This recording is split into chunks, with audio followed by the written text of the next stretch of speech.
बहनों, आदर्श शिक्षा समिति सिरोही की ऑनलाइन क्लास में आपका स्वागत है। आज हम पर्यावरण विषय में पाठ 6 पृथ्वी के बारे में अध्ययन करेंगे या जानेंगे। प्यारे भैया बहनों, हम कहाँ पर रहते हैं? सबको पता है कहाँ पे रहते हैं? पृथ्वी पर। यानी पृथ्वी क्या है? हमारा घर। पृथ्वी का 3/4 भाग पानी है और 1/4 भाग भूमि है, यानी पृथ्वी स्वयं है। अब पृथ्वी का 3/4 भाग यानी इसको हम समझने के लिए क्या करेंगे, जैसे हमारी एक रोटी होती है, आपकी मम्मी रोटी बनाती है, गोल रोटी बनाती है ना, तो उस रोटी के हम बराबर बराबर भाग करेंगे तो उसके 4 भाग होंगे। अब 4 भाग में से जो 3 भाग रोटी का है वो पानी से भरा हुआ है और जो 1 भाग बचता है रोटी का वो हमारी पृथ्वी यानी जमीन है।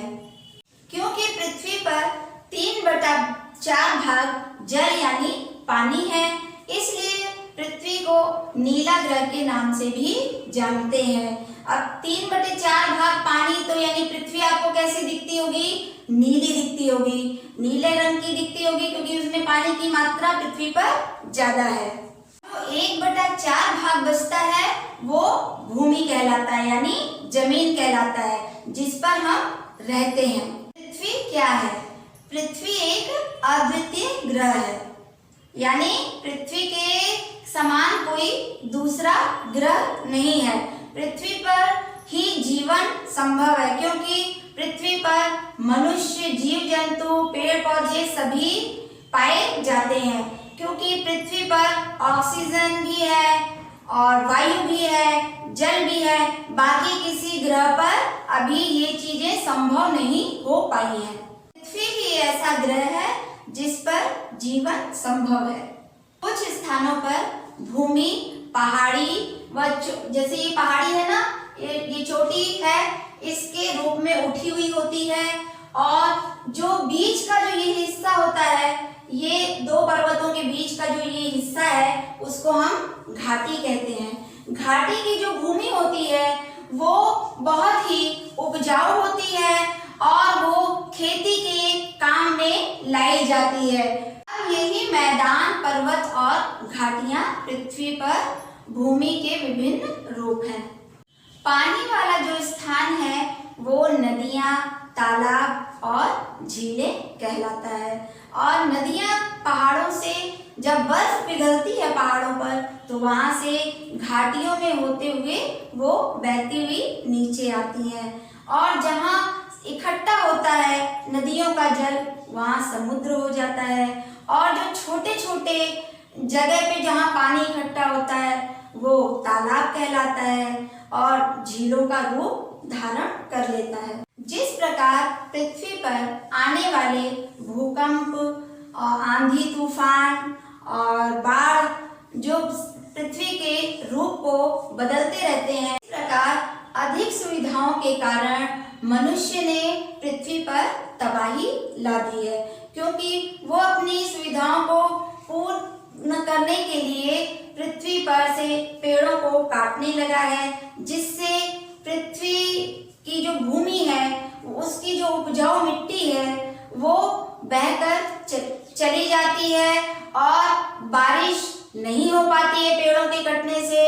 इन सब कारणों से अकाल की स्थिति पैदा हो गई है। परंतु अब मनुष्य ने पेड़ पौधों को अपना दोस्त मानकर अपनी गलतियों को सुधारा है और इसके बचाव कार्य शुरू कर दिए हैं।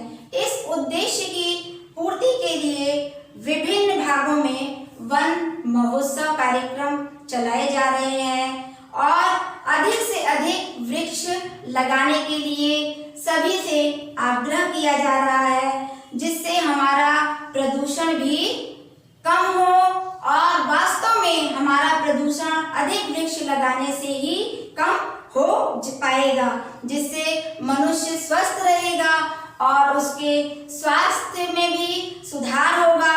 इसलिए हमें अधिक से अधिक पेड़ पौधे लगाने चाहिए। तो भैया बहनों, आपको भी यह प्रण करना चाहिए कि हम आप लोग जन्मदिन मनाते हो ना अपना, उस पर एक पौधा जरूर लगाएं, जिससे हमारा प्रदूषण नष्ट हो और हमें स्वास्थ्य के लिए स्वास्थ्यवर्धक वायु प्राप्त हो। तो भैया बहनों, ये हमारा अध्याय 6 था पृथ्वी, जिसके अंदर से ही हम कुछ प्रश्नों को देखते हैं और लिखते हैं। तो प्रश्न संख्या 1 है, पृथ्वी पर भूमि के विभिन्न रूप कौन कौन से हैं? तो उत्तर है मैदान, पर्वत तथा घाटियां पृथ्वी पर भूमि के विभिन्न रूप हैं। प्रश्न संख्या 2 है, मैदान किसे कहते हैं? उत्तर है भूमि के कुछ भाग समतल होते हैं, जिन्हें मैदान कहते हैं।